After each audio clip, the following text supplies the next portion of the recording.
Hey, you busy? Mm-mm. Okay, let me run something past you real quick. I feel like we're becoming the BBL generation. Like if we were in the Bible and people had to read our chapter, like after Revelation, it would say BBL. Because, no, like, hear me out. Because we are slowly but surely starting to look the same. We want to talk the same. We want to have our bodies resemble the same. We want our hairstyles to be the same. And again, most of that is culture. Most of that is, is just the norm within our particular vicinity. But a lot of that is like, really? Why do you want to be something that you are not naturally? Why do you want to wear a costume? Why do you want to pretend like those things interest you when they don't? Why do you want to turn up and do YOLO and all these other stuff just because you want to be an influencer or you don't want to appear as mundane as your life appears? Heaven forbid you appear boring. Who No one gets those likes being having a boring regular life. And it's just this, it's almost like it's a torse up between both parties. Either you're a part of the side A of the tape where it's BBL generation, or you're on the side of the B side of the tape where you are trying to be the polar opposite, but then it's still in trying to be the polar opposite, you're still not getting to yourself. Because I think the one thing that we have not truly come to terms with is we innately want to belong. God has given us an innate sense to want to belong. We want to be a part of a family group. We want to be a part of people who care about us. We want to care about other people. And I think that the basis of the belonging is not necessarily acceptance. It's just being comfortable around a group of people who accept us to the full extent. Like if we have to belong to a people group, but we have to pretend to be something else, then that is not the acceptance that anyone should be striving for. And I feel like when we look at other people's body shapes, or we look at people's spiritual gifts, or how God may have shaped them in their characteristic and personality, we start to admire the opposites of us and then slowly look at parts of us like, well, I don't like this part. And then you try to contort it and perform this cosmetic surgery inwardly because you've seen something externally that you admire. And instead of just looking at that and going, man, I love that for you, and keep it moving, you say, man, I wonder what it would be like to be you. And then you start to contort yourself. Whether you know it or not, you do. There's a person at the job that they speak a certain way, they carry themselves a certain way, and you admire that, so you try to be more like that. Or you see someone in your neighborhood or someone in your family or someone in your friend group, and they have a characteristic that's really admirable, so then you try to go ahead and adapt to that. Or you see the way that someone mothers, or you see the way that someone wives or husbands, or someone the way that they run business, and even though you don't want to admit it, where you're like, I'm cool, I'm not trying to be like nobody, I'm telling you now, if you don't have a good filter on the perspective and lens that you have on life, you will not realize that your admiration for someone is slowly turning into envy and jealousy.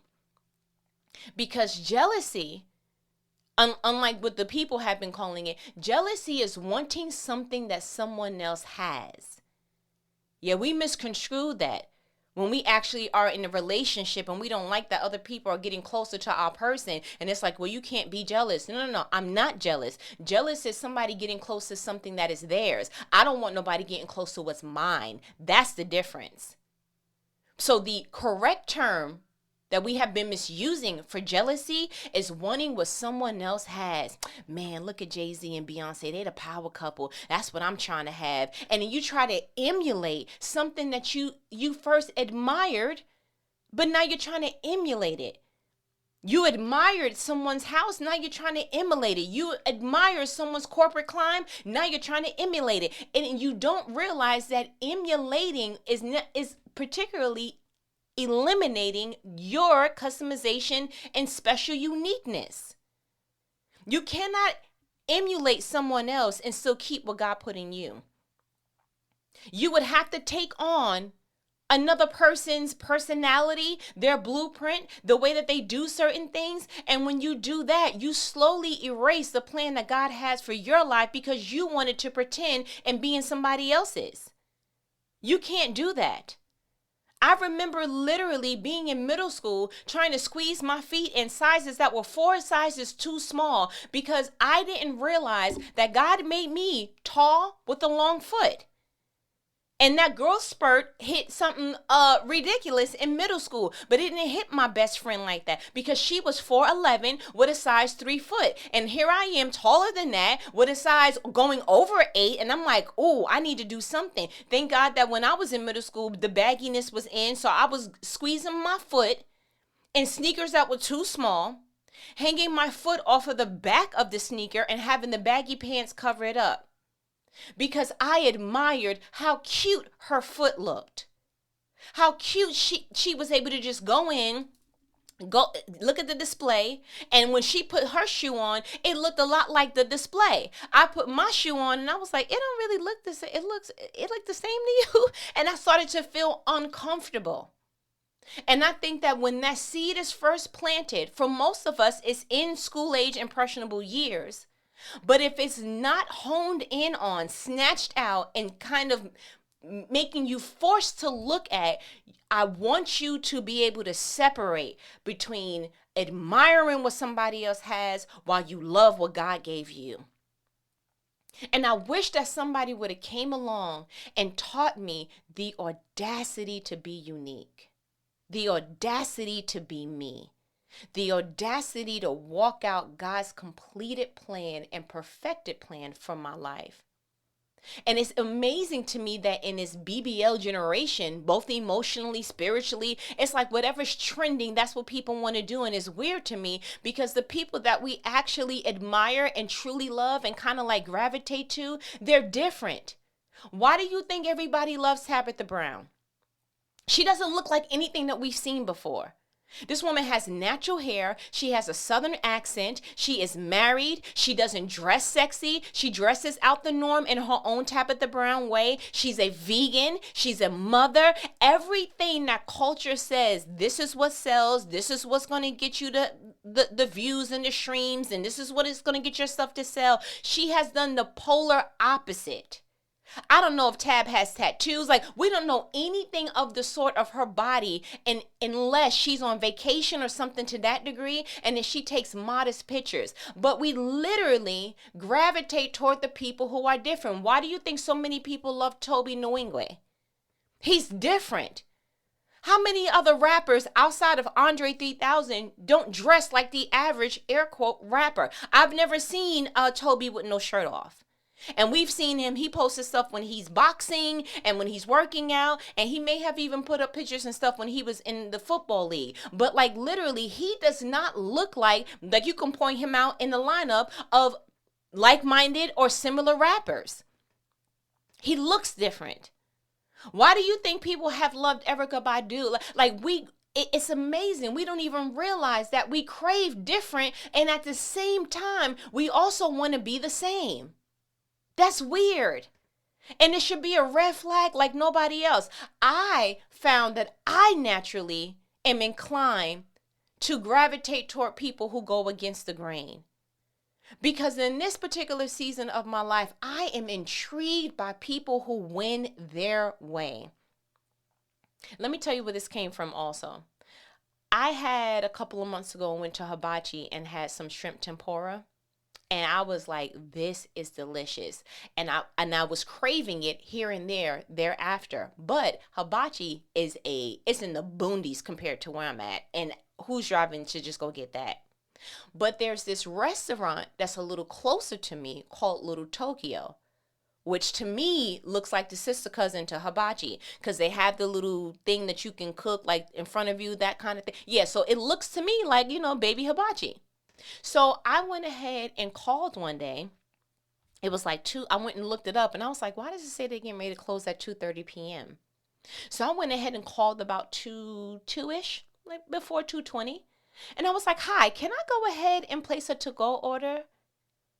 She picked up the phone. Hello, real nice. I was like, hey there, want a places to go order? And she said the following: no, ma'am.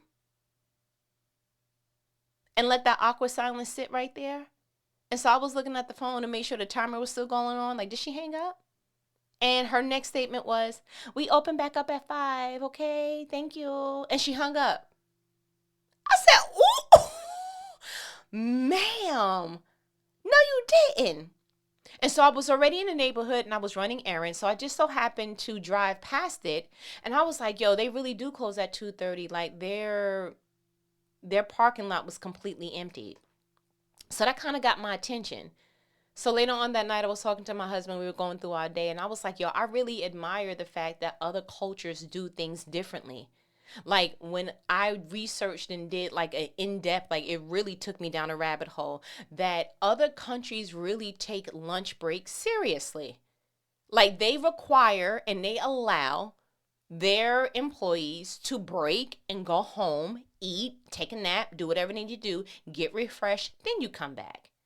And so I was like, man, I really love that. Maybe that's why, certain cultures just appear to be naturally just a little bit more relaxed, a little bit more stressed. So I started looking up stuff to see, like, okay, where does the United States fall with the level of stress? When I tell you that we are up on that list, like, I would have been proud if it was an Olympic gold medal situation, but I'm a little embarrassed that we are so stressed. Why? Because we don't take breaking from work in any kind of capacity. We don't take that seriously. People don't take their lunch breaks. People don't take the day off when they need it. People don't take their sick days like they need it. People don't take their vacation days. And I was just like, this is ridiculous. So that kind of got my attention after having a conversation with someone. But you know what? When I hung up from her and she hit me with the listen, we be back open at 5. You have a nice day. I took my nice day. And guess what? She didn't catch me slipping because I tell you what, the following day, guess what grandbaby was up there pronto, okay, before the 2, before the 30. Yes, she is, okay? And I'm looking around like, nobody else knows what I know because y'all are walking past here and they finna close at 2:30. And I had this little impression on my soul, like, ask this lady why they close at 2:30.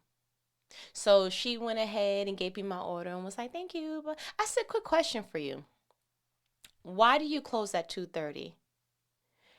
And without skipping a beat, she was like, oh, because I have to go pick up my children and then I go home. But we open back up at 5. And I placed my hand on my heart. I said, wow, that is truly inspiring. She was like, yeah, we've always done it. I said, you've always done this? She said, yeah. And we've been open for 16 years. I said, I'm sorry, did you say 1-6? She said, yeah. I said, yo. I said, ma'am, you have given me a mouthful. I am truly impressed. You have inspired me, and that is all like, you gave me more than my fair share. We had our little jokey jokes. I left and I got in the car and I was like, I vow to myself to have the audacity to do things the way that I am wired and feel my most innately comfortable to do so. I will not pursue another path, another task, another relationship, another friendship, another anything if it goes outside of what I naturally feel driven to do. I thought to myself, I'm like, yo, I wonder what dude that started the Chick-fil-A, like how he felt telling them like, yo, here's the game plan. We gonna sell only chicken. Yeah, I'm sure they was that quiet in the room, like chicken, like chicken. Are we going to like marinate it? Oh no, it's gonna be 2 ways: fried or grilled. You have a nice day on everything else. I don't got the, I don't have the expertise with that. We can fry it, we can grill it, and then they can decide how they want, what kind of bun they want. I don't know. I'm sorry, we're getting ready to open up a restaurant to do what? To be the number one but you know that McDonald's, you do know that Wendy, but you do know that Taco, you do. I'm sure that was a little bit like, okay, he's really stepping out and doing something that's a little bit extra. Oh, but that's not all. Hey, we're also going to make sure that we're never open on Sunday. I'm sorry, sir. I looked up a study some time ago, and I said this to you before, and it's worth repeating. The billions that this man would bring in if he just decided to open up 1 to 2 of the Sundays a month. And the fact that he looked at that like, and the answer is still no. I'm going to have the audacity to believe wholeheartedly that if God placed that in my heart, if it feels wrong to me, I don't care what the world says. I'm not interested. I'm not opening. Kanye can make up all the songs he want. You're my Chick-fil-A, whatever it is. Have a nice day. He's not opening, sir. Okay. Y'all can go ahead and line up if you want and then forget and be like, dang, after church. It is Sunday, isn't it? Right. You can crave it if you want. We won't be there. I love the fact that this woman was like, listen, I have responsibilities. So it is my desire to be a businesswoman, but to still be the woman that can turn into mom in a drop of a hat. I will be there at the car pickup. I will be there to do homework. I will be there to feed them. I will be there to wash them up and put their pajamas on. And then I'll go ahead and say, okay, well, mommy's going to see you in a little bit, okay? And so when you go to sleep, I'll be up here so that you can go ahead and get ready for school in the morning. Because she made it clear the one thing that will not happen is that she got to pick between being a businesswoman and a mother, and she shouldn't have to. If God placed both on her heart, why can't she have both? Yeah, have a nice day. I literally started driving around and looking at certain restaurants and things in the neighborhood, and I don't know why in certain counties down here in Georgia that literally some establishments are not open on Monday. So this one particular Italian restaurant, I was like, time out. I need to see. These people are not only closed on Monday, they are only open Tuesday, Wednesday, and I believe it's Friday and Saturday. And to top it off, they literally do not open until 3:30 p.m. And it's like, I'm sorry. How did you make a schedule that somebody literally has to look up when they can go eat at your restaurant and you still in business? And I love the fact that people are literally screaming from the mountaintops of their soul, the external is not going to change me, because if I change it for the external, then I'm going to suffer internally. I'm not going to contort myself, my business, my gifts, my calling, my purpose for everyone else if I'm going to be the only one that suffers from that contorting. I don't want to do it. If I don't want to go live to get a particular group of people to like me and get a brand, then I don't want to do that. If I don't want to dress this way because it makes me feel exposed, it makes me feel uncomfortable, but you're like, hey, sex sells, then guess what? I can't sell that then. Like, it's going to get to a point that people are going to have to stand in the center of being audacious, having the audacity to be them and only them, no questions asked. So I went ahead and I looked up what the word audacity even means. And to my beyonce to me, it was two definitions. Both are a noun. So the New Oxford American Dictionaries and the bishops thereof over there, the first one says a willingness to take bold risk. The second one says rude or disrespectful behavior, imprudence. And here's the thing. I went ahead again just real quick and I looked it up on merriam-webster.com. And her definition says a bold and daring quality that is sometimes shocking or rude. And here's the thing, what people don't understand, because it should be easy to be yourself, but it's not easy to be yourself around people who don't want to experience that. So while I think that everyone is trying to go for the first part of the definition, everyone wants to go ahead and have a willingness to take bold risk. Everyone wants a bold and daring quality. But what they're trying to prevent is the other side of that same definition, which is the first one is being rude or disrespectful behavior, or sometimes shocking or rude, like Merriam-Webster said. And it's like you're going to have to choose who loses. Because literally, this is two sides of the same definition. This is two sides of the same word. This is two sides to an outcome that you got to choose. You're either going to choose to take bold risk and be authentically you and have the audacity to stand firm in that, or you are going to try to contort it because you don't want to come off as rude, shocking, or disrespectful. Why? I'm sure Chick-fil-A shocked the people in his group like, bro, you taking a risk. I don't know if I can invest in this financially because it already sound like we lost. I ain't gonna hold you. I am sure that if somebody else was to call, as a matter of fact, when I went up to Little Tokyo and I got my order, there was a man walking in. And by the time that I got my order and walked to my car, he was walking back out. I'm sure he felt like it was rude or disrespectful that he's hungry, but he got to turn back around because y'all closed at 2:30. But guess what? It's the audacity for me. It's the audacity to stand firm. Like, listen, and I understand your hunger, but if you can hold it to 5 o'clock, you'll be hungry no more, though.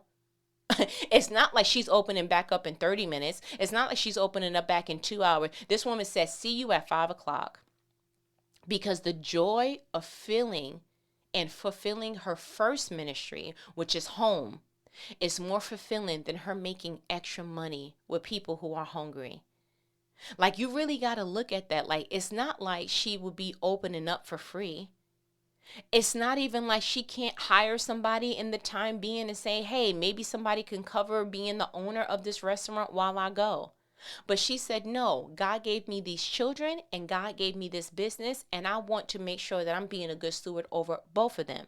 Because what I don't want is to be home with my kids, and if somebody from the restaurant calls and they're like, real quick question, I got a question for you in regards to the customer, or quick question, is something happening with the shortage on blah, blah, blah. And now you're still pulling her. And her whole point was, I left so I can be with my children from 2:30 to 5. And so sometimes, in order to really stand in your audacity, to be audacious, you're going to have to sacrifice something. Something that, if you're really honest, is meaningful, but it's not fulfilling to you. Yeah, billions would have been dope. But what's a billion to a millionaire? Like, I mean, it's cool, but like, I don't need it. And if it makes me feel peaceful to know that the entire Sunday, I don't just get off, but I make it a declaration that everybody who works for Chick-fil-A, they have off, then that is my contribution to giving everybody a opportunity to worship in the way that they see fit. This man said, this fills my soul more than the money that will fill my bank account. I'm not interested. And he could have just made it a clause where he just has off, and he was like, nope, everybody. The woman in Little Tokyo could have made it where she's just off. She could have turned her phone off. Nobody call me. It was, nope, I'm giving everybody a break. Because in their culture, in certain communities, Asian and in Hispanics, I was reading some of the stuff that they did in certain areas. I think also in Finland and some other places. I was like, you guys are ahead of your game. They allow people to go home to have their lunches because they understand the power of refilling your soul before you come back to work. And I said, I love the fact that this woman said, I don't care if I'm in my homeland or if I'm in your land, but what I'm always going to do is carry out what means something to me. I have the audacity to say that I can fulfill my tradition. I can fulfill my particular goals and things that I want to do. I can fulfill that anywhere I'm at. And I don't care if it makes sense to y'all. I don't care if y'all never heard a restaurant doing that ever. And in the places that she's at, she's in a freaking midst of a shopping center with other restaurants around, and still was like, that's cool. But guess what? In business 16 years, and I'll go another 16 years, and I'm not folding, because she has the audacity to carry that out. I said, yo, I'm inspired. I wish somebody would tell me that they can't win because, I wish somebody would. It don't make no sense for you not to win the way that you see fit. You don't have to explain it to nobody else. I am sure that if she went to the bank and was like, but these are going to be my hours, they were going to be like, oh. Well, we don't really do that here. Yeah, I understand what y'all don't do, but I'm letting you know what's going to happen here. So she probably had to fund herself. She probably had to do some other stuff. But I'm telling you now, what I'm starting to see when it comes to being audacious is you literally have to look square in the eyes of an opportunity and say, but you don't feed me. And so if I don't feel fulfilled carrying this out, I'm not pretending. For what always looks like the end result is more influence or more money. What if I'm not interested? Ever thought about that? So I started thinking about just standing in that, no matter what it looks like to other people. And I immediately started thinking about David. Not necessarily when he did the brave thing with Goliath and he put on the armor of Saul and was like, I'm not used to that. I'm so glad that he stood in the center of his authenticity and was like, nah, this is not it. But it was more so of what happened in 2 Samuel 6. Now, to give you a little bit of backdrop, David was having a hard time bringing the Ark of the Covenant of the Lord back home. It was like, I do not know what to do. Sir, I don't really know. Like, can you tell me what to do? So I kind of want to give a backdrop on, let's see, 2 Samuel chapter 6. I'm going to go verse 9. So David was now afraid of the Lord, and he asked, can I ever bring the Ark of the Lord back into my care? 10. So David decided not to move the Ark of the Lord into the city of David. Instead, he took it to the house of Obed-Edom of Gath.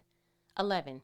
The Ark of the Lord remained there in Obed-Edom's house for 3 months, and the Lord blessed Obed-Edom and his entire household. 12. Then David was told, the Lord has blessed Obed-Edom's household and everything he has because of the Ark of God. So David went there and brought the Ark of God from the house of Obed-Edom to the city of David with a great celebration. 13. After the men who were carrying the Ark of the Lord had gone 6 steps, David sacrificed a bull and a fattened cow. 14. And David danced before the Lord with all his might, wearing a priestly garment. 15. So David and all the people of Israel brought up the Ark of the Lord with shouts of joy and the blowing of the ram's horns. Pause. So David is like super excited because at one point he didn't know what to do. He was like, God, I'm not really clear on what to do. So he had to make the choice of, bro, if you don't know what to do, pause. And there's something in that. When there is something that is happening and you literally don't know what the next steps are, maybe God's just wanting you to Selah, pause in that particular moment. So David's pause was a little bit extended because it took 3 months. He's like, yo, this is ridiculous. But when word got back to him, like, yo, whatever you did worked. Why? Because the fruit thereof. How do you know the pause works? Because of the fruit thereof. The fruit of David pausing for 3 months, God blessed the household of another man. It was like, okay, so now it shows that God is not upset no more. We can go ahead and go get him back. And David is dancing and he's doing all the things and he's super excited. Let's find out what happens after that. 16. But as the ark of the Lord entered the city of David, Michal, the daughter of Saul, looked down from her window. When she saw King David leaping and dancing before the Lord, she was filled with contempt for him. 17. They brought the ark of the Lord and set it in its place inside the special tent David had prepared for it. And David sacrificed burnt offerings and peace offerings to the Lord. 18. When he had finished his sacrifices, David blessed the people in the name of the Lord of heaven's armies. 19. Then he gave to every Israelite man and woman in the crowd a loaf of bread and a cake of dates and a cake of raisins. Then all the people returned to their homes. 20. When David returned to home to bless his own family, Michal, but it's spelled like Michal, the daughter of Saul, came out to meet him.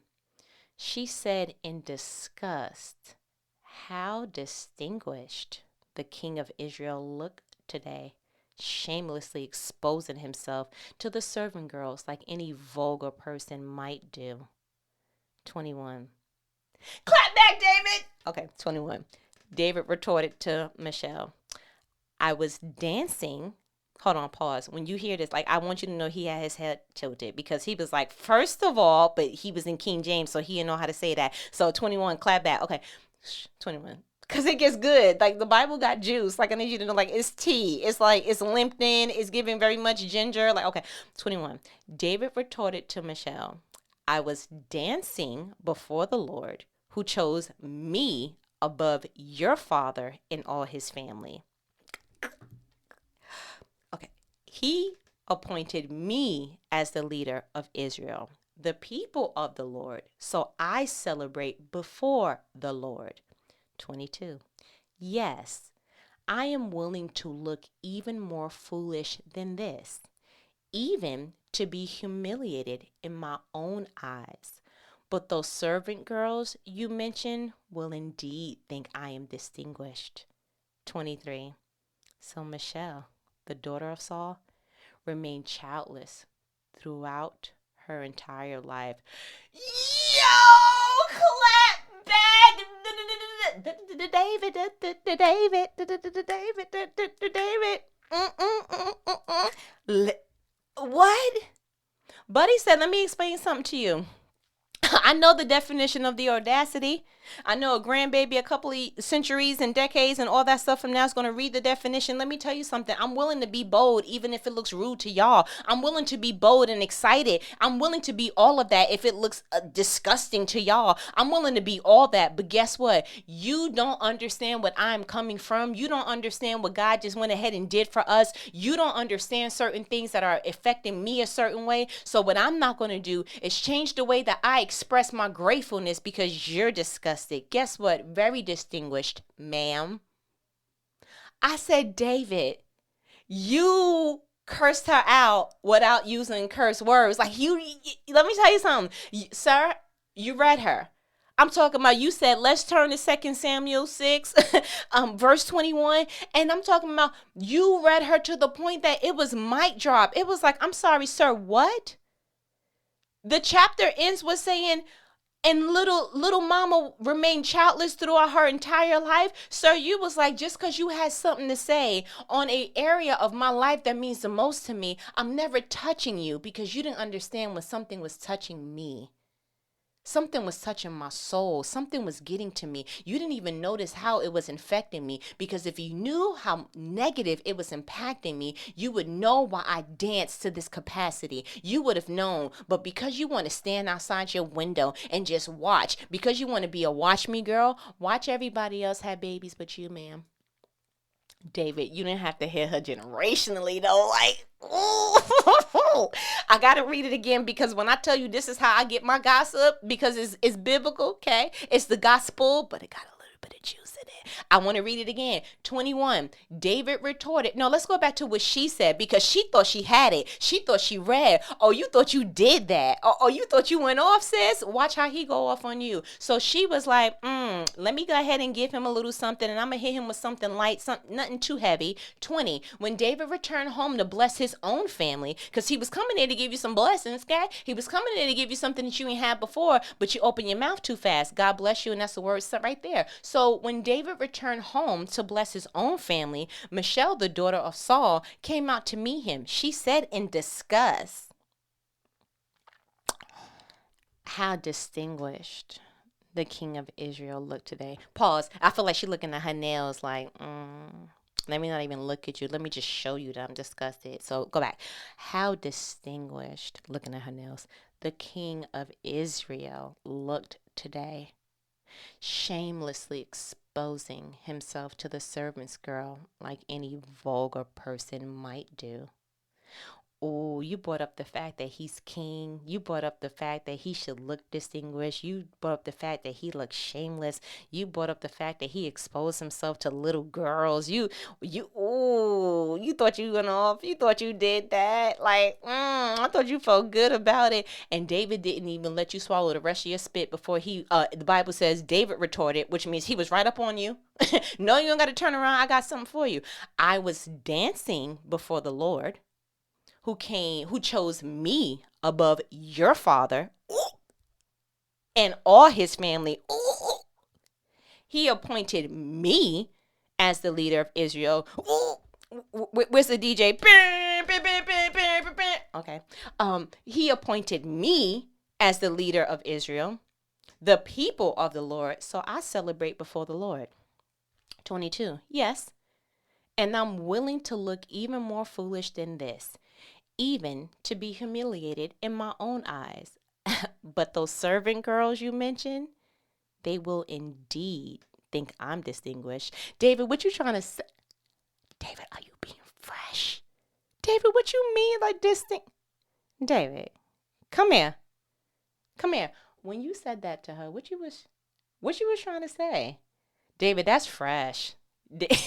David, no sir, you didn't have to do that. But I see what you did. You was being petty because she used the word and she said it. So you only gave her back. I see what you did. That was petty, but that was I go. I'll tell you in heaven. We'll talk later. Okay, my mansion. I don't know yet, but we'll talk.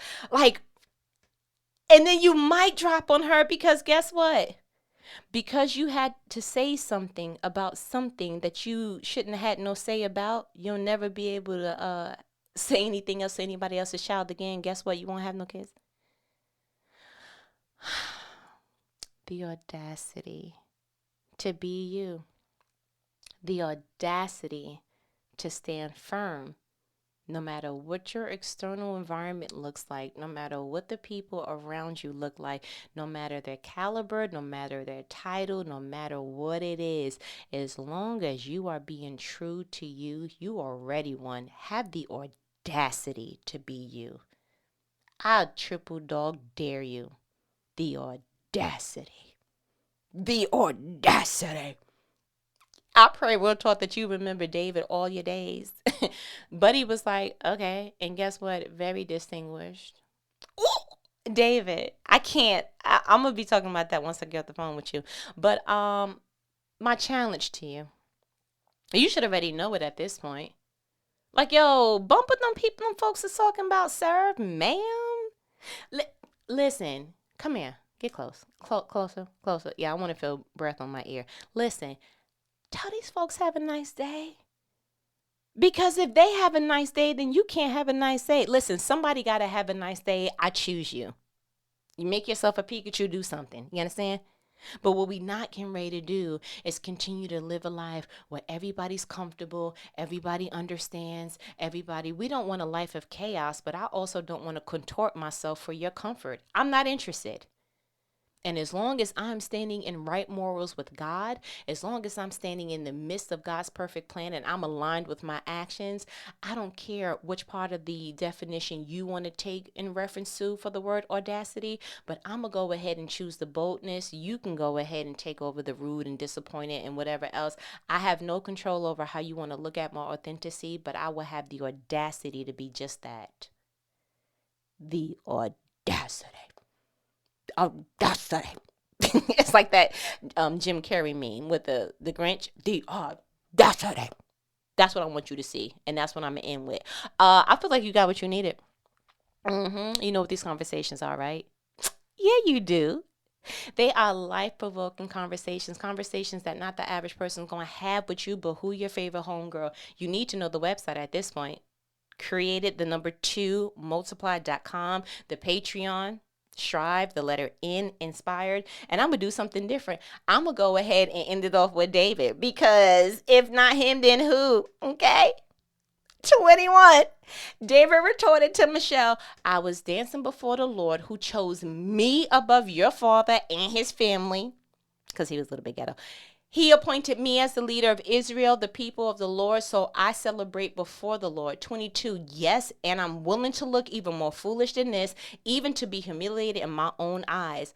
But those servant girls you mentioned will indeed think I am distinguished. The audacity. Listen, I'm going to go ahead and let me go. We talk later, okay? Yo, the audacity, David. Later.